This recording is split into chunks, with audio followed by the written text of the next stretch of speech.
Hi, y'all. I'm Charlie Daniels, and you're watching LifeInLansing.com.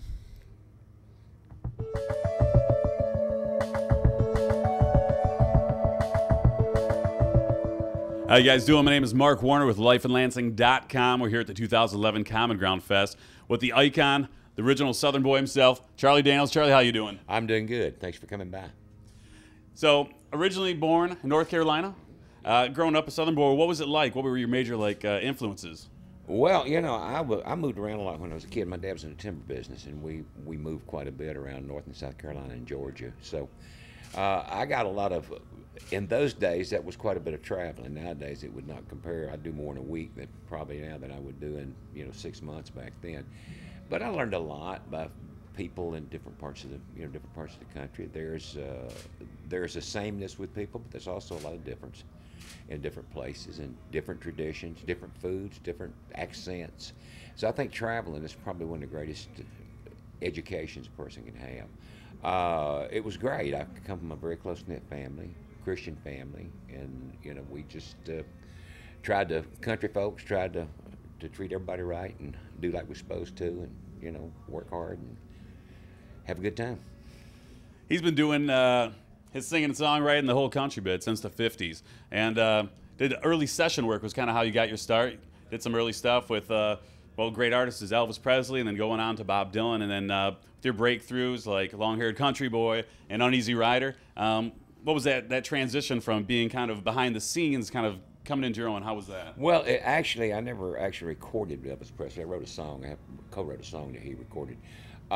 It was great. I mean, I have... I enjoyed going in, being around creative people, like Bob Dylan and Leonard Cohen, and people that are unique, that don't march to the same drummer and everybody else does. And I've learned quite a bit about the latitudes of what you can do with a song and that sort of thing by being around those people, because they're very unusual lyric writers. And and then some of the people I recorded with Marty Robbins and a whole bunch of people in Nashville, and you learn something from everybody. Life is a learning proposition, and there's a lot to be learned every day, and I still try to do that.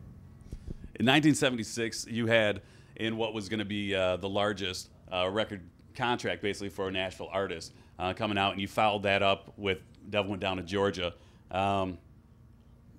Just could you give us a quick... Well, actually, I was really not a Nashville artist. I had never been on a Nashville roster up until when we were signed by New York and not Nashville. They called us a Nashville artist because I lived in Nashville. But I had a contract with Capitol Records, my first contract in Los Angeles. I had my second one in New York with Kama Sutra, and my third one with CBS in New York. So I was never on a Nashville roster till many years after that. We finally moved to Nashville when we were on CBS on Epic. But it was a great time. It was a great time in our lives. We had already had some success recording an album called Fire on the Mountain when we signed that particular deal you're talking about. So we were not basically an unknown quantity. We had proven that we were capable in the marketplace. So, but it was at the time, it was the largest deal that they said any Nashville artist ever signed, but it was certainly not the largest deal any artist that was signed out of New York had ever signed. Right.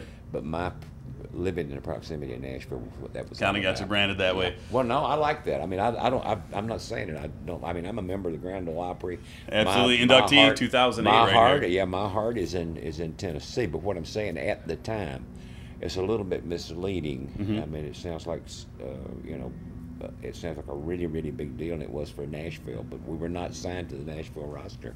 We were signed to the New York roster, which is a difference because it was pretty straight country at that time in Nashville, and we didn't fit the mold. Some things you might not know about Charlie Daniels here. Charlie Daniels Band's just about to go up on stage here. Charlie, thanks so much for sitting in with us. Pleasure. Really appreciate you. Thank you.